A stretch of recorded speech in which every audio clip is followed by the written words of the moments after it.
Hello friends, இது Wednesday morning. கிட்டத்தட்ட ஒரு வாரம் ஆச்சுது அடுப்படி முயட எதுவுமே சோப் போட்டு வாஷ் பண்ணவே இல்லை. சரி, இன்றைக்கி எல்லாத்தையும் க்ளீனாக வாஷ் பண்ணி எடுத்து வச்சுருவோம் சொல்லி கடகடன் காலையில் இந்த வேலையை நான் முடிச்சாச்சு. இன்றைக்கான லஞ்ச் உங்களுக்கு கட்டி கொடுத்தாச்சு. இன்றைக்கி பன்னீர் பிரியாணி. சில நேரங்களில் மிஞ்சும் சாதம் போதும் அப்படி சொல்லி விட்டுருவேன். காலை பிரேக்ஃபாஸ்ட் அதையே சாப்பிட்டு முடிச்சுடுவேன். இன்றைக்கி எதுவும் மிஞ்சல், அதனால் எனக்குன்னு தனியாக சாதம் பருப்பு இதெல்லாம் எடுத்து வச்சுக்கிட்டது. அதே மாதிரி இன்றைக்கி காலையிலையும் டீ குடிக்கும்போது ரொம்ப வேலை செஞ்சுட்டே டீ குடிச்ச மாதிரி இருந்ததுன்னு சொல்லி மறுபடியும் சரி 2வது கொஞ்சம் சூடாக ஆறாமல் உட்காந்து குடிப்போம் அப்படின்னு சொல்லி போட்டு எடுத்து வச்சது. இன்றைக்கி என்னோட பர்த்டே அப்படி சொல்லிட்டு ஒரு கேக் வாங்கி ஃப்ரிட்ஜில் வச்சா 12 மணிக்கு ஏந்து வெட்டலாம் அப்படின்னாரு. கடைசி எல்லாரும் 10:30 மணிக்கெலாம் படுத்தது கொரட்டோடு தூங்கியாச்சு. 12லேருந்து 12:30 மணி வரைக்கும் கண்டினியூஸாக கால் வந்தது. அம்மா, அப்பா, சம்மந்தி, பொண்ணு, ஃப்ரெண்ட்ஸ்னு அப்படியே வரிசையாக கால் வந்துட்டே இருந்துச்சு. எல்லாருக்கும் ஒரு தேங்க்ஸ் சொல்லிட்டு யார் ஏந்திரிச்சு போய் கேட்கலாம் வெட்டுறது அப்படின்னு சொல்லி அப்படியே காலையில் ஏந்திச்சு அப்படியே சாப்பிட்டுக்கலாம்னு சொல்லி காலையில் நான் ஏந்திரிச்சு நானே அப்படியே கேக் அப்படியே வெட்டிட்டு இவளுக்கு ஃபஸ்ட்டு பிரேக்கில் கேக் கொடுத்து விட்டாச்சு. இவள் ஃப்ரெண்டுக்கும் வேணும் அப்படின்னு சொல்லி அவள் இந்த ஃப்ரெண்டு அந்த பொண்ணுக்கும் ஒரு ஸ்லைஸ் கேக் எடுத்து கொடுத்து விட்டாச்சுது.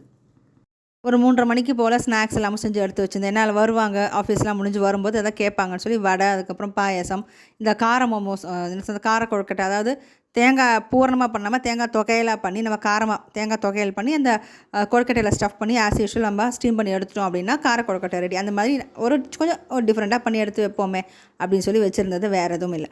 நான் பிளாக் காஃபி பார்த்துட்டு ஒரு வீடியோ ஒன்று போட்டிருந்தது ஷார்ட்ஸில்.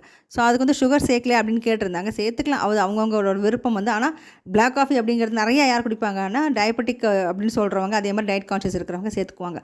ஸோ அது அவங்க சர்க்கரைலாம் சேர்த்துக்க மாட்டாங்களே, பால் அதெல்லாம். ஸோ அதனால் அவங்களுக்கோசரம் நல்லா ஒரு ஃப்ளஃபியாக இருக்கிற மாதிரி இருக்கும். சாதாரணமாக நம்மளும் குடிக்கலாம், நல்ல டேஸ்ட்டாக தான் இருக்கும் பார்க்குறதுக்கு. அந்த காஃபியோட ஸ்மெல்லு டேஸ்ட் நல்லாயிருக்கும். ஸோ அவ்வளோதான். இன்னொரு சின்ன விஷயம் என்ன அப்படின்னா, நான் ஒரு ஃப்ரிட்ஜ் நான் வாங்கியிருந்தது, அதை பற்றின ஒரு வீடியோவை நான் க்ரியேட் பண்ணி வச்சுருந்தேன். ஸோ நேற்று இந்த ஃப்ரிட்ஜோட அந்த ஸ்டெபிளைசர் வெடிச்சிச்சு. ஒரு ஹை வோல்டேஜ்னால ஸ்டெபிளைசர் வெடித்து ஃப்ரிட்ஜில் அந்த ஒரு கனெக்டிவிட்டி போயிடுச்சு. ஸோ அதனால் ஃப்ரிட்ஜ் நான் ஓப்பன் பண்ணி வச்சுருக்கேன். ஒரு 2 நாளாக ஓப்பன் பண்ணி வச்சுருக்கேன் நான்.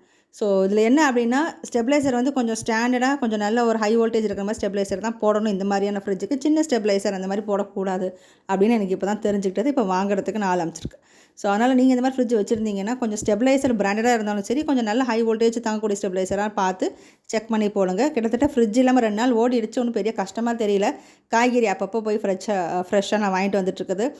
உள்ளே வேறு எந்த ஒரு பால், தயிர் எல்லாம் அப்பப்போ காய்ச்சி அப்பப்போ உர ஊற்றி அப்பப்போ யூஸ் பண்ணிக்கிற மாதிரி தான் வச்சுருக்கேன்.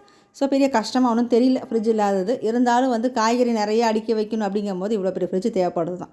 ஸோ அவ்வளோதான். என் வீடியோ பிடிச்சிருந்தா please like and subscribe. Thank you, by.